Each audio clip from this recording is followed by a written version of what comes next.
¿Qué hay, gente? Sean bienvenidos a Inexplicable, el podcast donde trataremos de darle sentido a cosas que parecen no tenerlo. Me encuentro nuevamente una semana más con mis compañeros de lo paranormal. Con mis compañeros. Con mis compañeros. Con mi compañera Saúl. Con mi compañera la enferma. Tan inexplicable como el lenguaje inclusivo. ¿Cómo se encuentra, enferma? Muy Bienvenido bien. a su podcast. Aquí vamos con toda la energía hoy, como siempre, y cada fin de semana, motivado para compartir esas inexplicables explicaciones. El diablo. Y a la derecha se encuentra el chino Popo. Uy, mae, yo estoy como siempre, Detrás del palo. detrás del palo. Para Yarel sí, siempre es inexplicable porque nunca Al chile, le güey. busca explicación. Y bueno, me presento yo porque a mí nadie me presenta. Yo, Ever, soy el que narra la historia. ¿Qué tal después de la última vez haber escuchado de la Madre Teresa? ¿Cómo se sintieron después de que sus esperanzas se fueran a... Ya, yo creo que Saúl fue a rezar. No, ahí todavía tratando de maquinar todo eso, porque sí, uno se espera que esas personas son buenas, ¿verdad? Pero hay que tener ese sentido, ¿verdad? De que realmente lo que está planeando esa persona es totalmente correcto y no una estafa. Estábamos en una reunión y no sé quién dijo una frase de la Madre Teresa. Uy, va, qué incómodo. Se puso todo nervioso este man. Yo no. Después de venir de hablar mal de ella y todo. Pues yo sé la verdad, decía Saúl. Y alguien estaba hablando de ella ahí súper bien y Saúl solo lo veía nada más con la risilla incómoda de siempre. Con todo el archivo en la bolsa. Y él es el que lo estaba editando y todavía le puso el nombre de Ángel del Infierno. Oye. Madre, que sabe que Saúl, mae. Ok, entonces la historia de hoy mezcla un poco de ciencia, digamos, también espiritualidad, religiones, muchas cosas.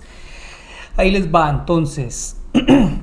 Originaria del Oriente, la reencarnación es una creencia religiosa o filosófica según la cual el alma, después de la muerte biológica del cuerpo, migra y empieza una nueva vida en otro cuerpo. En el hinduismo, según los escritos y filosofía Upanishads, la entidad que reencarna es el Atma. El Atma puede ser definido como todo, menos los atributos personales de cada uno. Por lo tanto, es impersonal, o sea, no guarda sentimientos, ni memorias, ni recuerdos. Simplemente algo incorpóreo, digamos. El progreso espiritual que uno va acumulando para llegar a convertirse en Atma es registrado en el karma. El complejo físico y mental de un ser humano es reconstruido en la reencarnación según el karma. Y esta nueva persona humana se encontrará con experiencias que son resultados de los frutos de sus karmas de vidas anteriores para así romper el ciclo que llaman avidya, karma o samsara. O sea que si usted fue tuanis, le va a tocar una reencarnación tuanis, si no de ahí.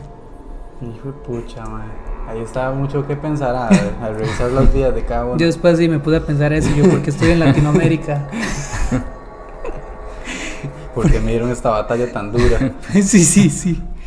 ¿Dónde me quedé? Perdón. Ok, el complejo físico A pesar de que la reencarnación es una idea aceptada por muchas religiones y corrientes filosóficas, ¿realmente es posible? ¿Qué piensan ustedes?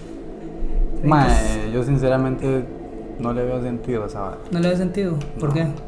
De ahí no creo que...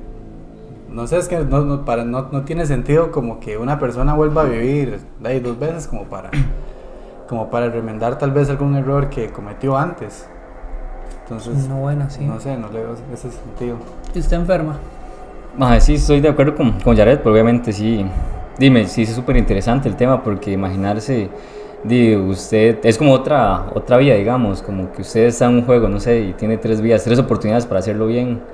Entonces, usted le hizo más de su primera vida, digamos, su primer yo, o con su primera, ¿cómo es que te dijo? Atma. Atma, ajá.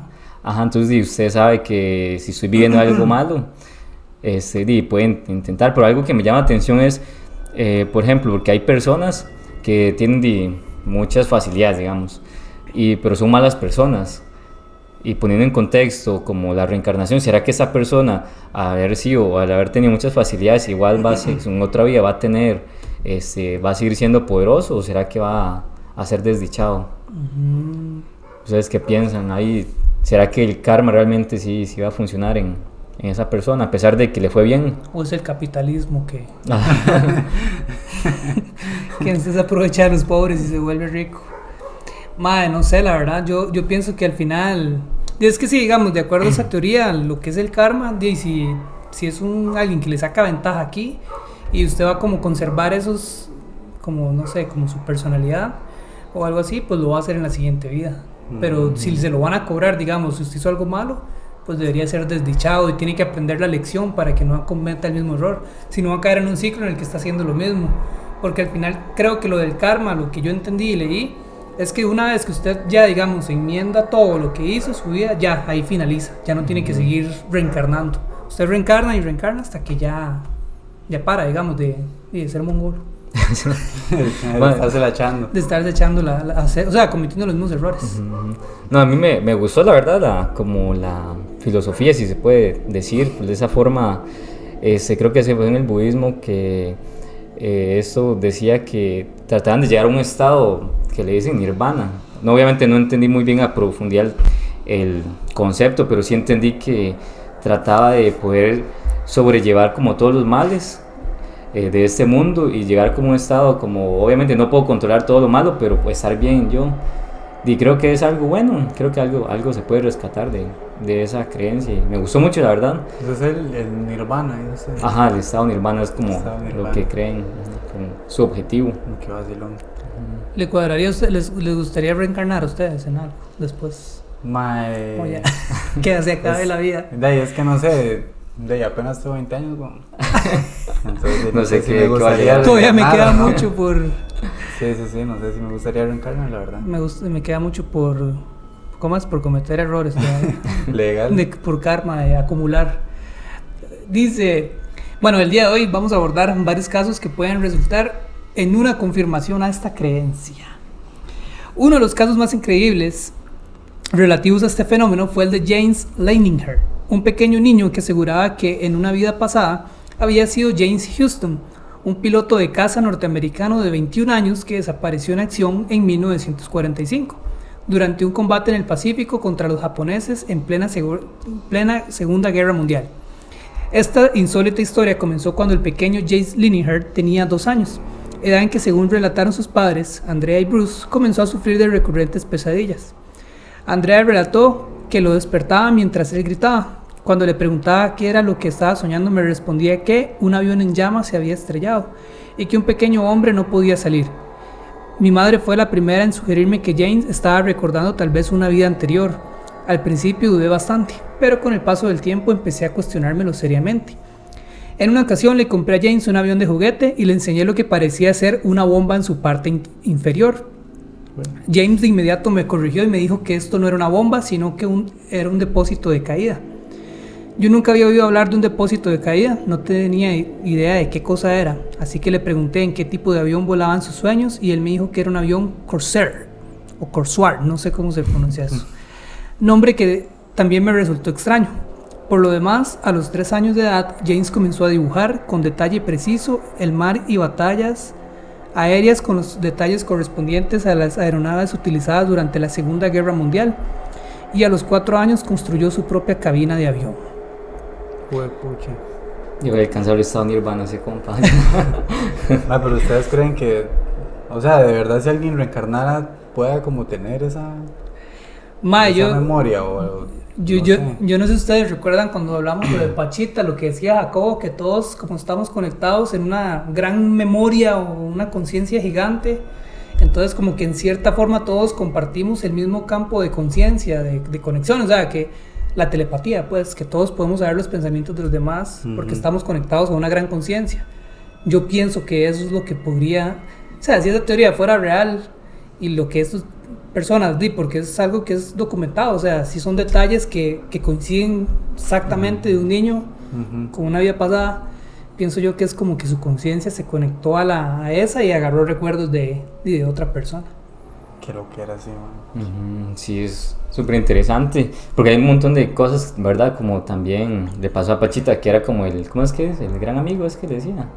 No me acuerdo, pero que tal vez Dios, ese espíritu, no sé, quedó ahí como atrapado y con ganas imagino que no esperaba morirse, entonces vio a ese niño por decir algo, y trató de que ese chiquito sea su, no sé, su medium para poder expresar cosas, tal vez.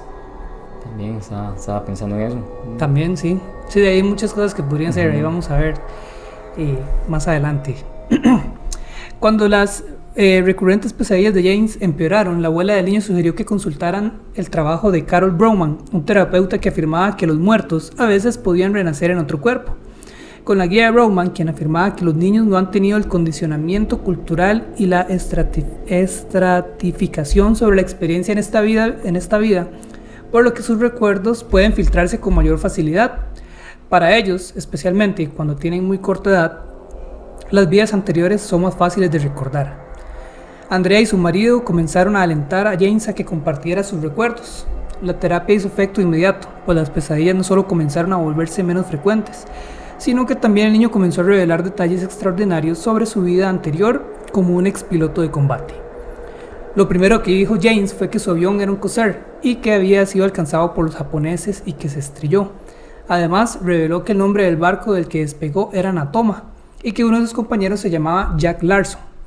Después de algunas investigaciones, Bruce Leninger quedó estupefacto, el papá.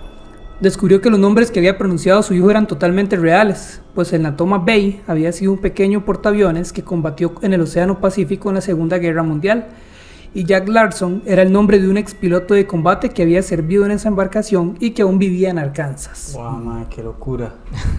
Yo creo, si eso es verdad, yo ahí ya creo que sí existe sí, la claro, ahí reencarnación. sí, bueno, fue pucha.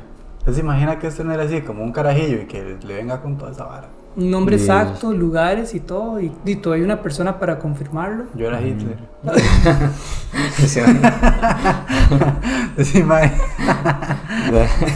Dice que raro, mi hijo no se lleva con los demás en las solo con los rubios. El carajillo nací así. No. Qué madre. Y yo, ¿cómo? ¿Y usted era quién en la vida pasada?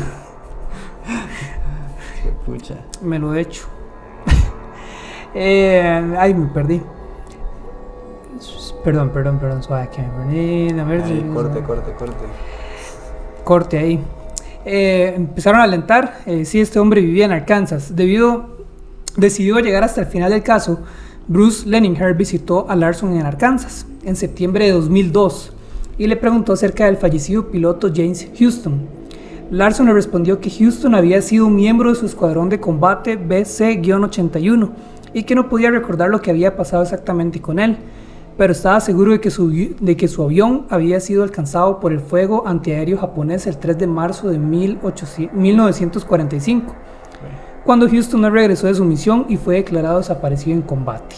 O sea, todos datos exactos. Todos los datos exactos. Y el amigo ahí seguro como que no recordaba porque él fue el que lo mató, ¿no? Sí. Que sea loco. Sí, todo lo que hice así fue.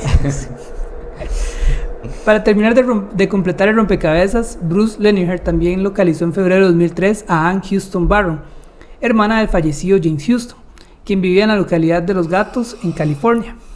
La señora Houston, luego de varias conversaciones telefónicas, le envió a la familia Leninger varias fotos de su hermano durante el servicio militar.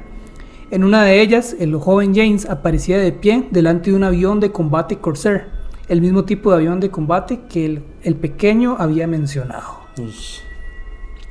Solo en ese momento, Bruce Leninger se decidió a revelarle a la hermana del piloto fallecido la increíble historia de su hijo y la teoría de que el espíritu de James Houston quizás podía formar parte de su hijo James. La señora Ann más tarde le envió a la familia de Leninger una carta junto con varios de los efectos personales del fallecido James Houston. La misiva, por cierto, decía en su parte medular que la mujer creía en la historia del niño. Este niño no podía saber tantas cosas relativas a Jimmy, simplemente no podría, por lo que creo que de alguna manera este pequeño niño es parte de mi hermano, escribió la señora Houston Barron. Todo sucedió hace muchos años y desconozco cómo opera este fenómeno, pero debe haber alguna razón para que haya sucedido así. O sea que la vara es que también, aparte como de la conciencia y todo, el mae también tenía como las habilidades, porque usted dijo que a los 4 años él construyó la cabina, ajá. Construyó una cabina. La cabina. Mae, o sea, imagínense que usted sea bueno, ¿usted qué cree que sea bueno? Madre, no sé, la verdad, como en recordar cosas, datos y horas así. Madre, imagínese usted en su vida pasada sea un filósofo, una hora así. Criminólogo, una hora así. Sí, bueno, Eso sí, imagínese en serio. qué lo que era.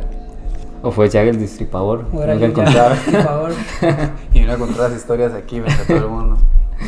Yo deleitándome contando sobre asesinatos. Madre, sí, la verdad es que sí, o sea, es que son demasiadas pruebas. Porque imagínese como un chiquito de 4 años va a hacer eso, sin que usted le enseñado. Y Así de la nada. y así de la nada, o sea, jamás. Pero no sé. Sí, hay muchas cosas que sería como impresionante llegar a entender, ¿verdad? O que la ciencia pueda dar una explicación exacta, ¿verdad? Como eso de cómo ese chiquito tiene sus recuerdos, ¿verdad? Y creo que parte podemos basarnos en esta teoría, ¿verdad? De la reencarnación y de estas creencias. Y lo que me llama también como muchas personas creen que después de la muerte hay muchas cosas que de dolor, o otras personas que uno duerme. Son cosas que ustedes cuando creen que vamos a darnos cuenta de eso, o tener una respuesta, no sé, de Dios o de algún ser que Dios mande, no sé. Que sería se imagina que tuviéramos ese conocimiento, al menos un libro, no sé, o alguien ahí. Qué loco sería. ¿Ustedes qué les gustaría después de la muerte? ¿Que haya así una vida en la que ustedes continúen o que se apague todo? Pucha. No, yo preferiría. Más que no sé, lo que dije ahora, apenas tengo 20 años. Entonces. Pero si usted pudiera como Elegir Saber qué ya. va a pasar. o escogerlo, o para usted qué sería lo ideal, como qué le gustaría, cómo sea el fin. Que no haya nada o que sí haya una vida después de... Creo que si me muero y me muero en paz, que ahí termine la vara. Pero si ya fui así, un cabrón, sí me gustaría mandar varas. Otra vida. ¿Usted, Otra Ferma, vida, qué sí. le cuadraría? Sí, algo que me gustó, que eso que decía Jared, y algo que creo que es una creencia en común, bueno, el cristianismo, el budismo es que son varios que tienen ismo. Vi uno que decía, mejor no quiero batearla, Satanismo. saijismo, no me acuerdo, pero Taoísmo. y el hinduismo es que, creo que, no me acuerdo eso, que decía que el alma es permanente, que es algo que yo también creo, la verdad, y la verdad es que el alma, pienso yo que sería bueno como que uno se vaya en paz, creo que sería un buen fin, al final, si usted tuvo aquí una vida honorable, o tal vez uno la tuvo y fue alguien cabrón, como dice Jared, creo que si tuviéramos la oportunidad de que nuestra alma descansara en paz, creo que sería un buen final. Madre, yo sí preferiría que todo se apagara. Ajá. Sí. Porque es que, madre, a veces uno se pone a pensar, digamos, bueno, yo a veces me pongo a pensar ahí que digo yo, puchica, después, bueno, uno que cree en Dios, ¿verdad? Y muchas de la creencia es como que uno regresa y tiene que seguir haciendo varas allá, tiene que seguir trabajando y progresando y todo. Yo, madre. Imagínense que lo pongan. A ver, yo creo que ahorita ninguno de nosotros vive mal. Y que termine la vara ya y lo manden a una vida más difícil, como para que usted crezca más como persona o algo así. Sí. No, hombre, prefiero que se apague esa. Mejor que se apague. Yo sí me interesaba mucho eso. Ustedes sabían, bueno, no hay como exactamente qué pasa cuando uno está muriendo, pero según la ciencia, digamos, cuando se está muriendo, su cerebro empieza a liberar un montón como de, no sé si son endorfinas o un montón de varas, y crea como un estado como de paz y tranquilidad, para que como relaja todo su cuerpo, como si fuera una droga súper poderosa. Entonces usted lo que siente cuando está muriendo es que se está quedando dormido nada más. Y usted no está consciente que está muriendo. Para usted es como que si hubiera tomado una pastilla y se está durmiendo. Y yo qué loco, porque a mí lo que me da miedo de la muerte es eso, estar consciente de decir, ya no me voy a despertar. Eso es lo que me da miedo, digamos, no me da miedo morir, sino pensar en el momento en ese decir, ya no me voy a despertar. Y su cerebro como que apaga esa parte lógica de usted y es como, no, tranquilo, se está durmiendo. Pero ya es... Sí, algo que me gusta también de eso, porque usted llegar al final de su vida, también no solo le va a afectar a usted, también va a afectar como a todas las personas. Y creo que... Pero ya no va a estar aquí, así que... sí. Pero bueno, que ese Salados. pensamiento o como esas ganas de que usted ya no va a poder como enmendarlo, Imagino que debe ser, digamos, usted está muriendo, creo que su cerebro, no recuerdo cuántos minutos, no sé si ustedes saben, digamos, usted va a estar como vivo todavía, digamos, todos sus órganos ya van a dejar de funcionar, pero su cerebro, como es el último escucha en morir, todo todavía. ajá, usted está como consciente hasta cierto punto. Entonces, qué feo que usted esté ahí y pensando todavía, pucha, mira, no sé, no me disculpé con mi mamá, mira, pucha, no hice esto. Yo digo que eso al final es como que le da remordimiento en el momento. Y yo creo que eso de ahí le pasa hasta a la persona más santa, porque no creo que absolutamente todas las personas, bueno, o algunas personas puedan como morirse con esa paz de no decir, ay, madre, pucha, un día tú le gritas a Uri y no le puede pedir perdón. O ahora así, siempre existe ese remordimiento. No se lo hubiera pedido, le dije yo. ¿A qué le pedí ese robo? No me hacía falta a mí. Y me lo pagó en monedas. Pobrecillo. Convencido finalmente de que su hijo había dicho toda la verdad sobre su supuesta vida pasada como piloto de combate, Bruce Leninger comenzó a prestar más atención sobre los juegos infantiles de por si salían a la luz nuevos antecedentes. En una oportunidad se percató que James tenía 3 muñecos, G.I. Joe, a los que llamaba Leon, Walter y Billy. Tras investigar en los registros de la Flota del Pacífico de Estados Unidos, descubrió que los nombres no habían salido de la imaginación del niño, y menos aún habían sido puestos al azar. El teniente Leon Stevens Conner, el alfaérez Walter John Devlin y el recluta Billy Rufus habían sido miembros del escuadrón BC-181, al que él pertenecía. Yo pensé que decir el escuadrón Umbrella, no, con los niños. Y por ende habían sido compañeros de James Houston, y se encontraban entre las 21 víctimas mortales del portaaviones Natoma Bay. Cuando Bruce le preguntó a su hijo por qué llamaba a sus muñecos de esa manera, James le respondió: porque ellos me saludaron cuando fui al cielo. Esta historia, por cierto, no finalizó allí. Años más tarde, cuando James Leninger ya estaba convertido en un adolescente, asistió a una reunión con amigos y familiares del fallecido piloto. Todos ellos, después de hablar con el muchacho, lo reconocieron como James Houston Jr., piloto de la casa de la Segunda Guerra Mundial. Esto parece muy interesante, pero hay algo científico que lo respalde. La verdad es que la ciencia no se ha dedicado como a perseguir este fenómeno como tal, pero el doctor y profesor en psiquiatría de la Universidad de Virginia en Estados Unidos, Jim B. Tucker, lleva décadas estudiando el fenómeno de la reencarnación en Occidente.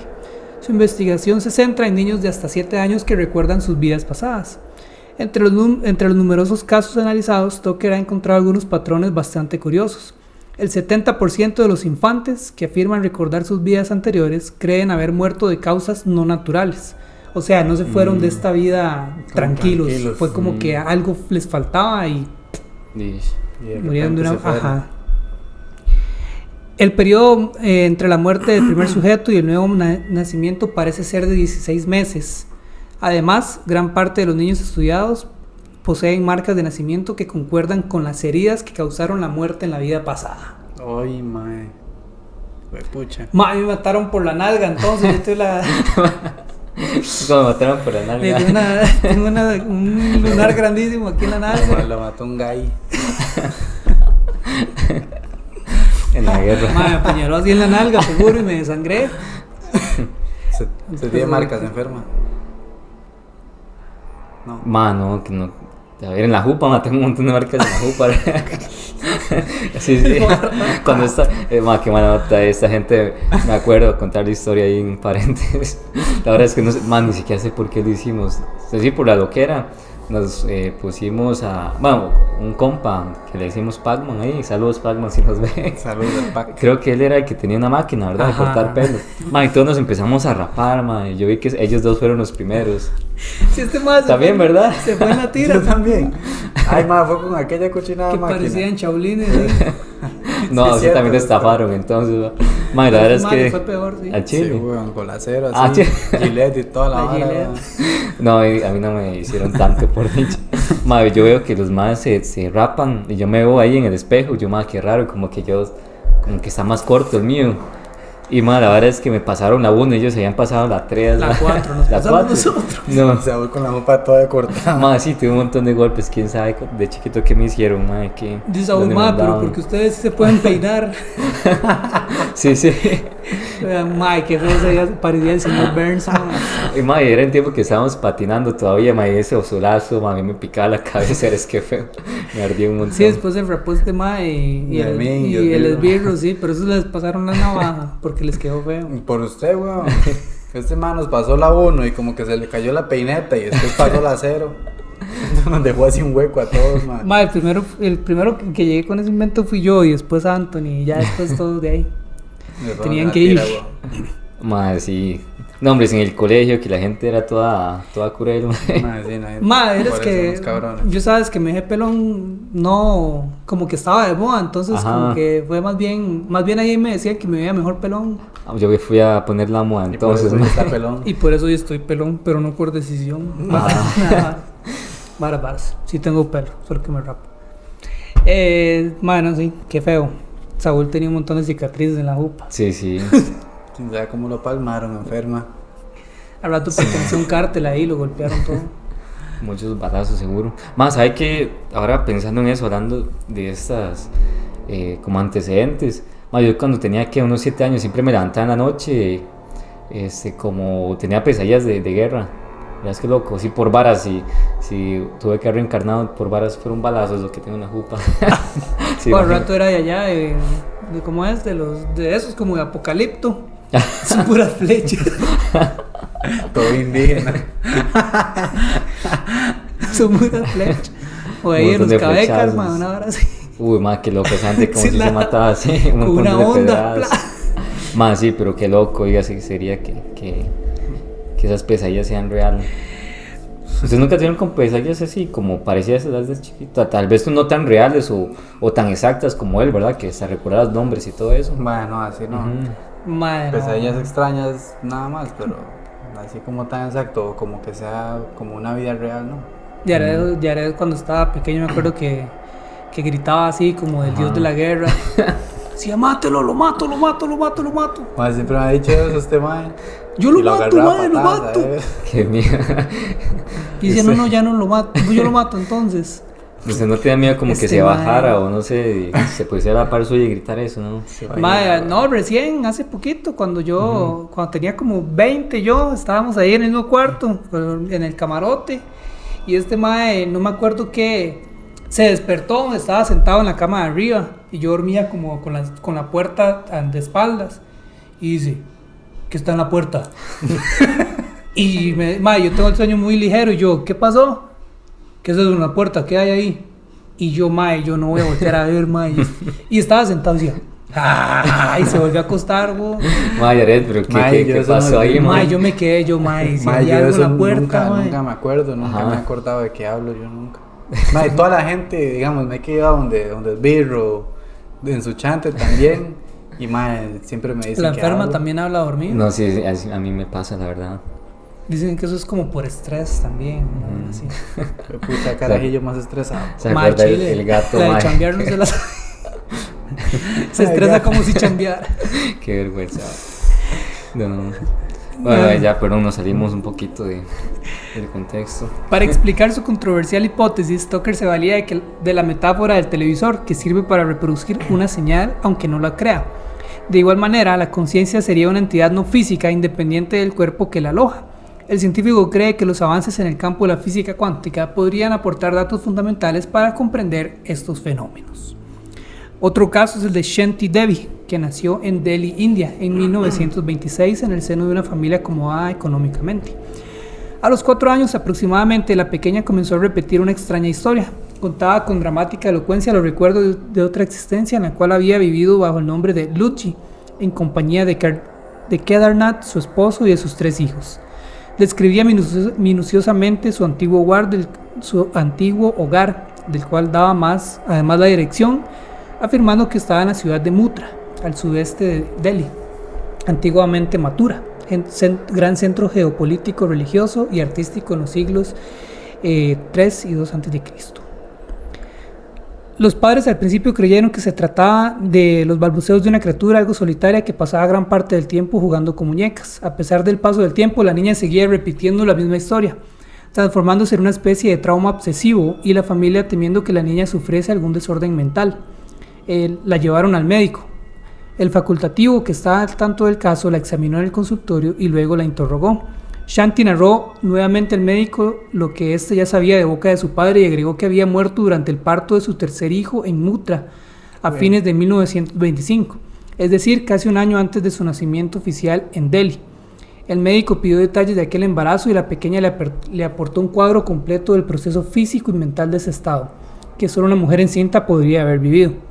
Este médico, al igual que otros que le investigaron años más tarde, concluyó que Shanti Devi estaba sana de cuerpo y mente, aunque en su diagnóstico no podía explicar científicamente la naturaleza de aquella extraña historia. Cuando Shanti cumplió 9 años, su tío abuelo, el profesor Kishen Chand, decidió hacer algo que hasta aquel momento a nadie se le había ocurrido. El anciano escribió una carta al tal Kedarnath y la envió a Muttra a la dirección que tantas veces había repetido la niña. Entre los parientes y amigos de la familia Devi se creó una gran expectativa. ¿Existiría realmente Kedarnath y viviría en Muttra? La misiva finalmente llegó a su destinatario. La niña no había mentido o inventado. La reacción del viudo después de leer las líneas donde Kishen Chand le narraba la fantástica historia y lo invitaba a viajar a Delhi para encontrarse con la familia Devi fue una combinación de sorpresa y temor. Kedarnath pensó en un principio que Chand pensaba chantajearlo, despojarlo de parte de sus bienes gananciales que había heredado al fallecer de su esposa. Se imagina, man. Reencarnó para quitarme las varas, ¿no? No. Pero envuelto en sus temores y preocupado por aclarar lo antes posible aquel sospechoso asunto, decidió que lo prudente sería quedarse en Muttra y escribirle a su primo hermano que residía entonces en Delhi, explicándole la situación. En la carta, Kedarnath le pedía a su pariente que visitara de incógnito a la familia Devi con cualquier excusa y le hiciese conocer su impresión de la honorabilidad y honestidad de sus miembros a vuelta de correo. El primo de Kedarnath hizo exactamente lo que se le había pedido. En primer lugar, pidió discretamente referencias a los vecinos sobre la reputación de los Devi, que era excelente. Luego, para completar su misión, inventó una excusa comercial y visitó cierta noche a la familia. O sea, fijo, llegó, tocó y prensas. Este mago. Andamos prensas, imanes, lápices. Tiene un minuto, hermano. Presto barba. Ya lo vimos, que está ahí, detrás de la puerta. Más ustedes los memes que hacen como que tocan la puerta. Ay, sí, es que no puedo hablar. Y se cierra. Bueno, muchas gracias. Gracias, le dice el mago. No. Haciéndose los mudos, weón. May, qué increíble. Como desprecian a los testigos de Jehová, weón. Bueno, ahí. Golpeó la puerta de la casa y Shanti, que estaba ayudando a su madre en la cocina, corrió a abrir la puerta de la entrada. Como la niña se demoraba, la señora Devi fue a ver qué ocurría y encontró a su mujer muda de estupor y temblando frente al recién llegado, que estaba no menos sorprendido, pues Shanti, que jamás en su vida lo había visto, lo había reconocido de inmediato como el primo del esposo que alguna vez había vivido cerca de su hogar en Muttra. Fue, la carajilla lo reconoció al mae. Uy, qué loco eso, era como se mantenía cuerda, porque tantos recuerdos y... No, pues y una chiquita, sí, como no se volvió loca, sí, ¿verdad? Ajá. Qué raro. Qué locura. Emocionado por todos los detalles que la niña le daba de la vida anterior de Kedarnath, el joven reconoció finalmente ser el primo del viudo y confesó al padre de Shanti, que acababa de llegar a la casa, el verdadero propósito de su visita. Afirmó además que, en efecto, todo lo que había dicho la pequeña Shanti era rigurosamente cierto. Kedarnath vivía en Muttra con sus 3 hijos. Su esposa Ludji había fallecido al tener a su tercer hijo en 1925. La madre de Ludji, una anciana viuda, habitaba en una casa en las proximidades de su yerno. El primo de Kedarnath relató esto cuando Shanti ya se había ido a dormir, pues no quería perturbar aún más a la niña después de la inusual experiencia de la velada. Entre tanto, se unió a aquella tertulia el profesor Kishen Chand, y en conciliación de familia con la anuencia del primo de Kedarnath, se acordó que el señor Devi pagaría los pasajes de tren para Kedarnath y su hijo primogénito hasta Delhi. Los presentes se comprometieron a no revelar bajo ninguna circunstancia estos planes a Shanti. Pero ven, aquí, digamos, parece que, bueno, en la vida pasada ella tuvo esos hijos, murió teniendo el parto, o sea, murió de una forma honorable, digamos, y en esta vida nació en una familia de plata. Entonces eso puede explicar también el karma, que sí, de ahí estaba haciendo algo bueno, digamos, dando a luz a un hijo, una hora así. Pero bueno, 15 días después llegó Kedarnath a la casa de los Devi acompañado por el menor de sus 3 hijos. Para Shanti, que nada sabía del arreglo, fue otra dramática sorpresa. Besó a Kedarnath, lo saludó como si realmente fuese su esposo. Un poco raro eso, mae. Como. Suave. ¿Qué pasó ahí?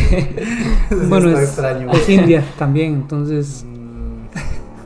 ¿Qué les habrá dado para...? Dice que si tienen plata, ¿cómo es? No ocupa ya nada, ¿verdad?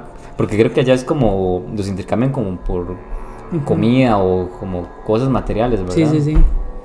Abrazó y apretujó contra el pecho al niño que echó a llorar, asustado por el extraño comportamiento de aquella pequeña desconocida. La escena fue conmovedora para Kedarnath y la familia Devi. Hubo llanto, admiración, estupor y curiosidad. Kedarnath se convenció de lo infundado de sus primeros recelos, pero estaba muy confundido y no lograba entender a esa niña que hablaba de cosas íntimas y comunes, familiares, únicamente a él y Ludji, su difunta esposa. El hombre, totalmente desconcertado, regresó con su hijo aquel mismo día a Mutra. El hecho ya había trascendido lo familiar para tomar estado público. El señor Deshbandhu Gupta, por ejemplo, presidente en aquel tiempo de una importante cadena de publicaciones, All India Newspaper Publication Association, y delegado del Parlamento de la India, ordenó llevar a cabo una encuesta del caso que tuvo carácter semioficial. Se nombró una comisión encabezada por el propio Gupta para someter a Shanti Devi a una prueba final y concluyente sobre lo que en India, al menos, se considera una irrefutable evidencia viviente de la reencarnación. Imagínense eso que es tan importante para ellos. Es como, se lo dijimos, ve que sí, ¿verdad? Ahí está, tomen cristianos y y testigos. La comitiva, integrada por la niña, sus padres, Deshbandhu Gupta, Tara Semater, un notario de renombre, y otros notables de Delhi, partieron una mañana con rumbo en tren a Mutra. En el convoy había un alto número de periodistas locales y extranjeros, ávidos para saber cuál sería la reacción de Shanti cuando llegase a la ciudad que había visto nacer en su vida anterior. La estación de Mutra estaba repleta de curiosos. A su arribo, Shanti dio la sensación de caer en trance. Echó a andar como una sonámbula a través de las sinuosas calles de la antigua ciudad, seguida por la comitiva y una heterogénea muchedumbre. La pequeña reencarnada se detenía por momentos frente a algún bazar, luego continuaba avanzando para retroceder en alguna esquina y retomar su camino. Llegó por fin hasta la casa de Kedarnath y entró. O sea, ella sola fue ahí recortando, ¿entiendes? Y llegó hasta la casa que había sido la casa de ella antes, sin haber ido nunca. Allí vio nuevamente a su hijo primogénito, reconoció al segundo, pero no pudo identificar al tercero, que fue el que tuvo cuando ella murió, cuyo parto le había causado la muerte. Kedarnath aprovechó aquella visita para preguntarle a Shanti si recordaba que había hecho Ludji con unos valiosos anillos que él le había regalado antes de su muerte y que no había podido encontrar desde entonces. La niña, sin vacilar, le señaló un lugar en el jardín y le explicó que ella, es decir, Ludji, los había enterrado dentro de una caja. El hombre cavó superficialmente en el sitio indicado y los halló. Madre, creo que... ¿Y por qué hizo eso ella, oiga? ¿Para qué? No le preguntaron. Me metí en la historia. A ella le preguntaron. Curiosidad. No es eso. No, o sea, yo quería saber para qué, con qué propósito. Ya. De ahí seguro para tenerlos ahí. O costumbre, quién sabe. Estás en la vara. No, ¿Quién está muy metido en la vara? Me dio curiosidad. No me preguntes los datos que no sé. Shanti Devi encontró de la misma forma, sin conocimiento o ayuda previa, la casa de la que fuese su otra madre, y cuando la vio salió corriendo a su encuentro y la besó con el rostro bañado en lágrimas. En todas las ocasiones las escenas eran patéticas y hasta los más cínicos observadores se vieron forzados a aceptar que aquellas demostraciones eran espontáneas, inexplicables y auténticas. La posibilidad de un fraude había quedado excluida, pero los expertos no se ponían de acuerdo con respecto a la esencia del fenómeno en sí. Entonces, ¿era esto una manifestación histérica, paranormal, o realmente era Shanti Devi la reencarnación de Ludji Kedarnath? Hasta el presente sigue siendo el caso más impactante y mejor documentado que intenta demostrar la realidad de la reencarnación. La publicidad resultó desastrosa, pero la vida de la reencarnación de Delhi, como se le conoció a Shanti, sus parientes, esposos e hijos del pasado, acosados por el desfile de curiosos de todo el mundo, Cortaron toda relación con Shanti hasta el presente. Cuando se hizo mujer, tuvo que luchar para vivir con su realidad. Hasta hace unos años residía en Nueva Delhi y trabajaba en una oficina pública, viviendo en soledad y resignada. El profesor Indra Sen del Instituto Sir Aurobindo de la ciudad Pondicherry de la India posee el archivo completo de este enigmático caso. En el año 1958, el Washington Post norteamericano publicó algunas notas y entrevistas con Shantanu Devi. Los hombres de ciencia y los investigadores que trabajaron en el caso concluyeron que una niña nacida en Delhi, India, en 1926 parecía recordar una notable claridad a otra existencia vivida en Mutra y separada por el tenue velo de la muerte. Shanti Devi ha escrito libros sobre su caso y la reencarnación en general, y también se ha hablado de ella en muchos libros, conferencias y documentales. Y esa es la historia de Shanti Devi. Es que qué triste terminó, ¿verdad? Porque ella estaba con sus recuerdos ahí presentes y no era como el otro compa que la mayoría de sus amigos habían muerto, ¿verdad? Que solo unos cuantos compañeros de guerra. Estaban ella como sus hijos, estaban vivos, ¿verdad? Y como yo usted con ese recuerdo, ¿usted vive su vida normal separado de eso o regresa? Eso estaba pensando, sí. Pucha, se imagina. Y qué feo, qué incómodo por el compa porque dieron a chiquita. El esposo, uy, esta máquina. Pues fue una mentira. Sí, tal vez hasta los hijos extrañados de que una chiquita los va a criar como... Obvio, sí. Sí, imagino que ella tomó esa decisión por el bien de todos, ¿verdad? Pero qué duro. Imagínese, llega Stephanie, usted tiene 40 años, ya Stephanie también 40 y algo, y fallece, y después reencarna como en Megan Fox y le dice, no, yo soy Stephanie. ¿Qué hace usted? Uy, va, coronel. Reencarna más joven y todo. Y usted de 50 ya. Y la reencarnación la reencarnación de Stephanie ahí en 18. Mejor no contestar, dice Saúl. Me van a regañar. No, pero sería loquísimo que eso sería fuera loquísimo, real, ¿verdad? Pero sería buenísimo. ¿Ustedes creen que uno pueda reencarnar como un animal o algo así?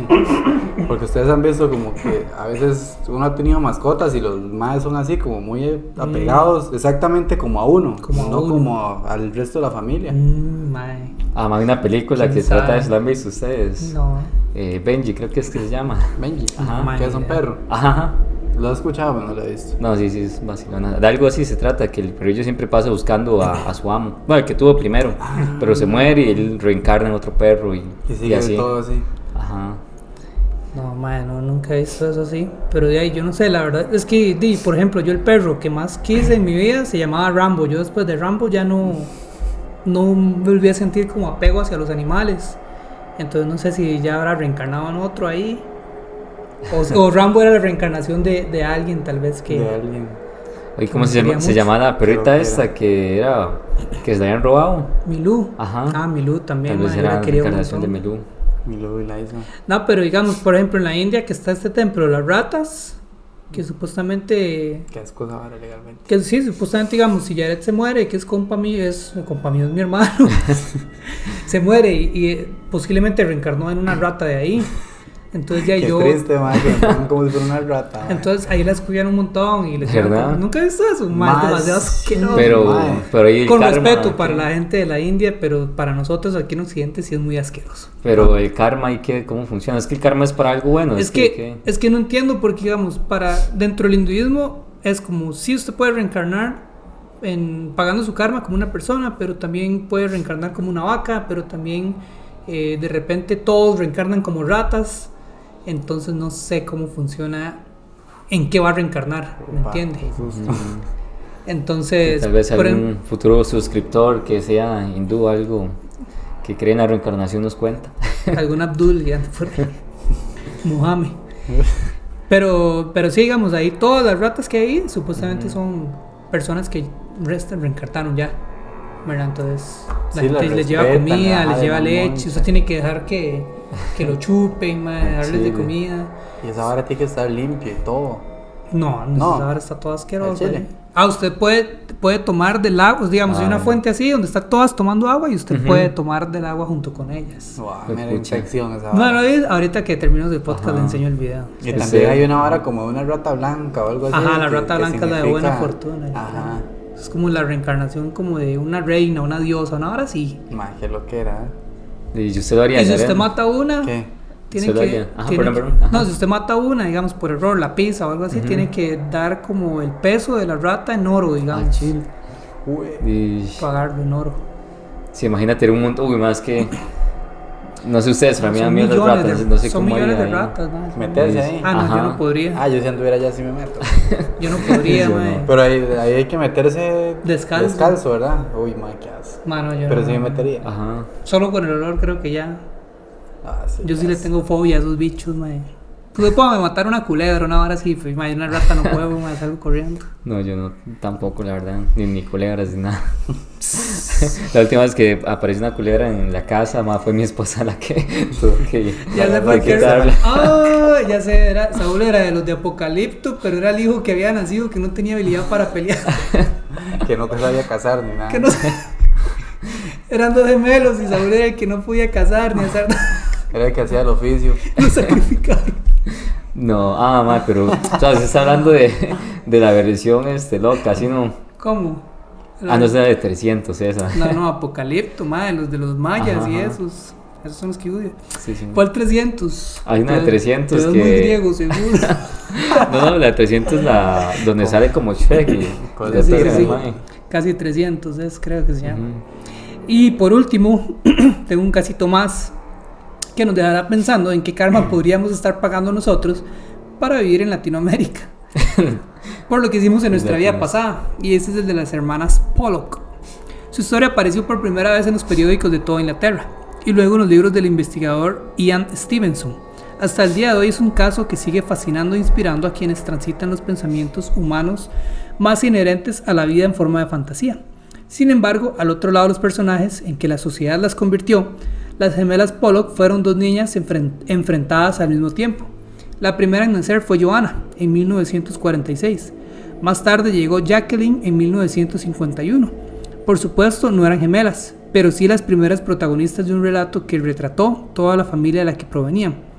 Los 5 años de diferencia que las marcaban no les impidieron ser literalmente idénticas, aunque no exactamente entre ellas. Esta extraña historia de cuerpos cruzados sucedió hace más de medio siglo en la ciudad inglesa de Hexham. Allí, Florence y John Pollock regentaban un negocio de leche y daban forma al típico núcleo familiar de bagaje católico de la época. Sus 6 hijos, entre ellos Joanna y Jacqueline, a menudo debían pasar largas jornadas con su abuela, mientras sus padres trabajaban. La edad y la situación establecieron en Joanna el rol de cuidadora de su hermana pequeña. Así fue como pasaron su primera década de la vida. Aquella cotidianidad, no obstante, acabaría el 5 de mayo de 1957. Era por la mañana y las niñas se dirigían a la iglesia con un amigo. Mientras caminaban por la acera, un coche salió de la carretera y las atropelló. Los 3 morían prácticamente en el acto. Joanna tenía 11 años y Jacqueline solo 6. El accidente cobró más relevancia a medida que pasaban los días, cuando la investigación constató que la conductora del vehículo que se la llevó por delante a las menores había ingerido grandes cantidades de aspirina y otros medicamentos con la idea de suicidarse. Contra todo pronóstico, meses después de la tragedia, Florence volvía a quedarse embarazada. El 4 de octubre de 1958, un año y medio, o sea, casi los 16 meses que dijo el psiquiatra que pasaban entre alguien moría y reencarnaba, Ajá. nacerían las gemelas Gillian y Jennifer. Ya entonces parecían marcadas por un destino sospechoso de porvenir directamente del pasado, o eso decía su padre. Por supuesto, el marco social en el que crecieron tuvo mucho que ver. Todo parecía un misterio en ellas, incluso antes de que nacieran. De hecho, los médicos solo llegaron a detectar el corazón de una de ellas durante el embarazo. Este asunto caló en John como una revelación divina, la constatación de algo que desde pequeño había ansiado, constatar que la reencarnación era posible. Desde la noticia del nuevo embarazo de su mujer, mantuvo que las pequeñas Joanna y Jacqueline iban a cobrar nueva vida de nuevo bajo los nuevos seres que Florence estaba gestando. Aunque resultara una tarea imposible, la existencia tras la muerte se convierte en un sinfín de misterios ansiados, quizás, y muy probable. Por ese abismo que se supone, el desconcierto siempre se impone de forma de teorías que a lo largo de los siglos se han ido proponiendo para aminorar tantas dudas. La reencarnación solo es una de ellas. Aunque más extendida de lo que pueda parecer a priori, creer que el alma viviría más allá del cuerpo, renaciendo de una nueva forma. Según apunta Evie Townend en Mirror, John temía que la muerte de sus 2 hijas fuera un castigo de Dios por su fascinación infantil por la reencarnación, de lo que lo llevó a cuestionar su fe católica. O sea, lo castigó Dios y le dijo, ¿cómo le voy a mostrar que sí existe la reencarnación? Tome. Creía que las gemelas eran sus hijas muertas reencarnadas. El profesor de psiquiatría, Ian Stevenson, que para entonces se había convertido en una eminencia en la búsqueda de la reencarnación, quiso investigar el caso después de conocerlo a través de la cobertura periodística en 1963. Ese mismo año, cuando las gemelas ya tenían 4 años, se reunió con la familia en su casa. Entrevistó a los padres detenidamente y examinó a las niñas en búsqueda de marcas de nacimiento. Las sospechas se hicieron más convincentes cuando descubrió que una de las gemelas, Gillian, y una de las hermanas fallecidas, Joanna, tenían una mancha cutánea más oscura, del tamaño y la forma de una huella dactilar en sus caderas. Y la casualidad también aterrizó en la otra gemela, Jennifer, que tenía una marca de nacimiento en la frente, que se pareció a una cicatriz que su hermana Jacqueline poseía fruto de una caída en 1945. Me imagino a este compa ahí, esperando. Anda un poco cortada. Este madre está como solo esperando que nacieran las chiquitas para buscar las marcas, no sé. Sí. Medio loco, sí, oiga. Imagino el Saúl en la vida pasada, así donde lo tenían así, práctica con onda y ¡pa! La piedra. El bomberazo. Con flechas. Hasta que se lucharon. Stevenson volvió a encontrarse con la familia Pollock.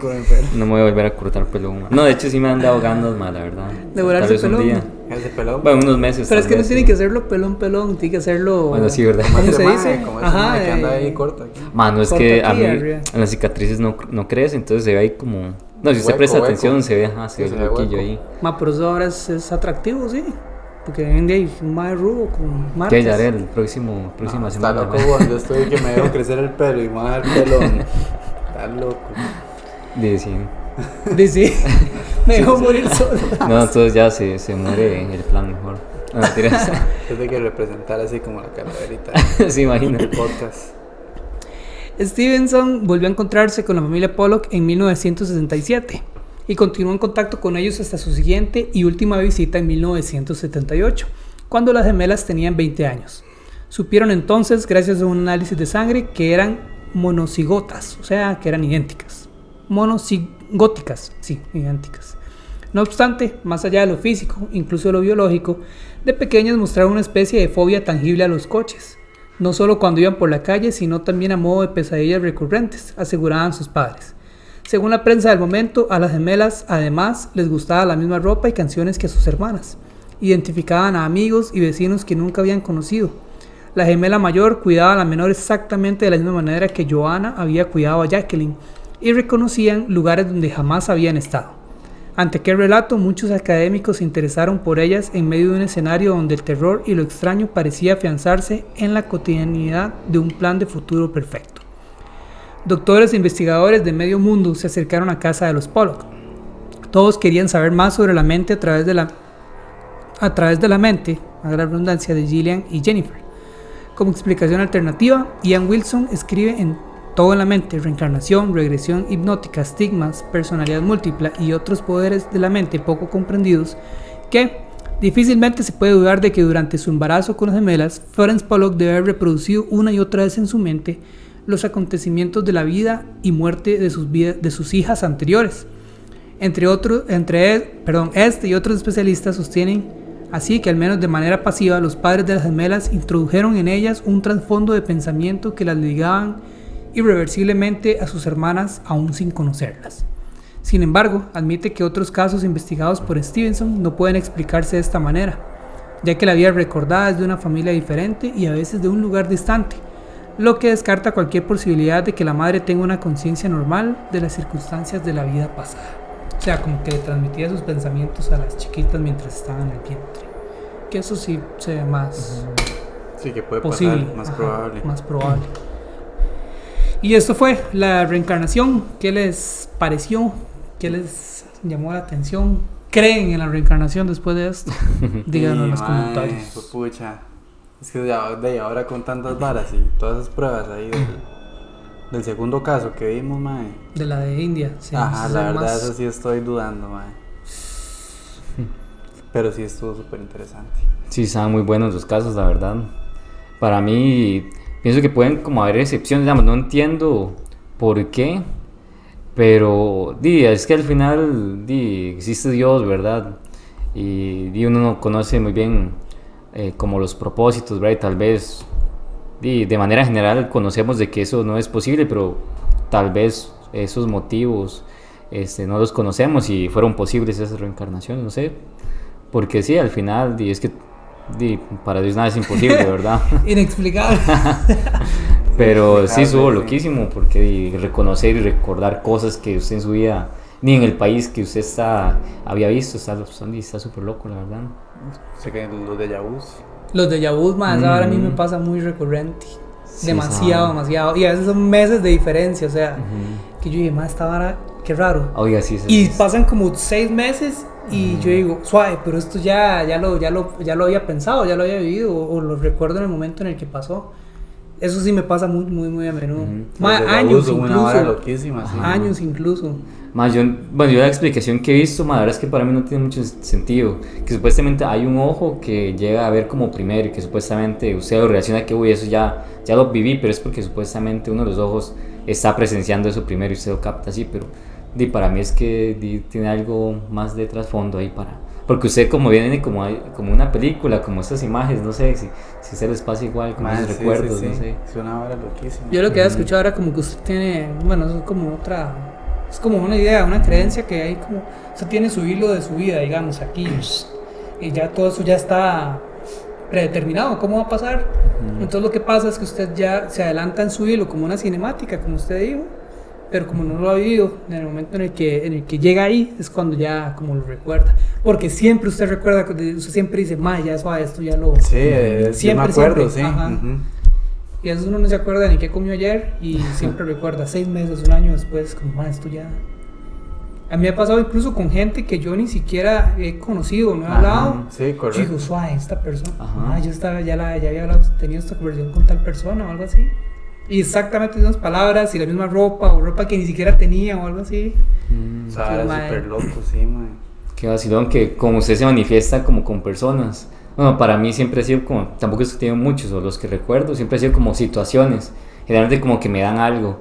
Por ejemplo, yo estoy hablando con alguien, pero en el momento que no sé, que me da un folder. Bueno, un vaso. ¿Recuerdan? Un machetazo. No, hombre, es que ya es una contusión, ¿cuál es la palabra? Contusión. Que ya eso nos levanta todo aturdido, tío. No, como que recuerdo una que estaba hablando con un señor y me dio un sobre. Digamos, y exactamente como lo que despertó el déjà vu fue como eso. Al darme el sobre yo había recordado que ya eso había pasado, que me había dado un sobre. Y siempre ha sido como que estamos intercambiando cosas y es ahí donde yo recuerdo que eso ya había pasado. Yo pensaba que era así con todos, de hecho. No, con personas y a mí me pasan cosas random, la verdad. Cosas random, sí, que al final no tienen ningún no propósito. Tiene nada de sentido, pero sí tengo como ese recuerdo de que ya lo había vivido. Más locos ahora, sí. Sí, hay muchas cosas que en la mente uno no... simplemente no se va a poder... nunca se va a poder explicar, la verdad.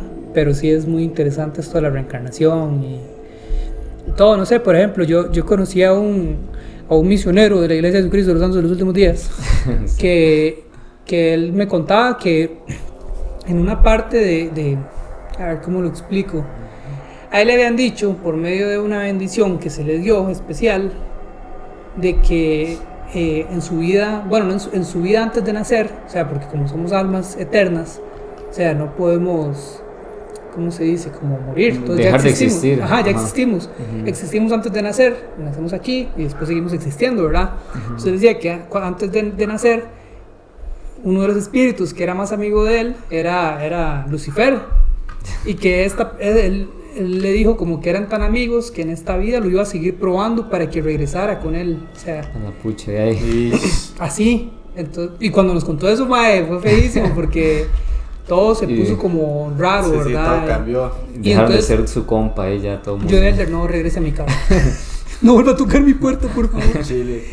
Y entonces, recuerdo que se puso bien raro eso, y de repente, íbamos caminando por una calle sola, y entonces apareció un perro así de la nada, y él a cada rato decía que señores como random, como en la calle, como algún vagabundo le decía como, hey, ¿se acuerda de mí? Como súper ¿Qué? loco, así, le decía, ¿se ¿Qué acuerda de mí? rayos, mae? No me señalen. Usted era mi amigo y así, y que cuando él estaba pequeño no podía dormir solo, porque dice que lo pasaban asustando. Dice que él durmió con los papás casi hasta los 20 años, en el mismo cuarto, porque es demasiado intenso. Dice que le aparecen personas como, hey, recuerda, eso es amigo, y no sé qué, y que es mi compa ahí, diciéndole, Lucifer. Ese está loco también. Si tuviera la historia completa y no me acuerdo ni cómo se llamaba, lo conocí hace un montón. Qué loco. Aquí en Costa Rica. Fue aquí. Ay, mae. Oye, ya jaló el mae. Sí, ya. Ya se llevó su mala vibra. Todos asustados, Saúl. No, estaría interesante una historia más. Sí, estaría muy interesante eso. Pero sí, hay muchas cosas que uno no se puede explicar. Mi gente, ahí déjenlo en los comentarios si han tenido alguna experiencia así, algo de reencarnación. A mí me parece algo que no es imposible, o sea, y siento que esos casos tal vez ya no se dan tanto, o no sé, siento que ahora con tanta tecnología, el teléfono, todos estamos tan dormidos que, o sea, para mí hablar con un chiquito, las varas que ellos proponen son como súper interesantes a veces, o como proponen soluciones simples a problemas. O sea, los chiquitos son muy inteligentes, de verdad, y bueno, ahora están tan idiotizados por todos, la verdad, que ya no ponemos tanta atención a estas cosas, ¿verdad? Y tal vez ya hubiéramos descubierto qué es lo que realmente pasa. Pero sí, esa era la reflexión. Esto fue inexplicable. Recuerden suscribirse al canal, ver los videos, compartir. Y seguirnos en todas las redes. Gracias al patrocinador de este... Un saludo al editor. Al editor, la enferma. Al editor de los vídeos. Y muchas gracias. Nos vemos la próxima semana. Esto fue inexplicable.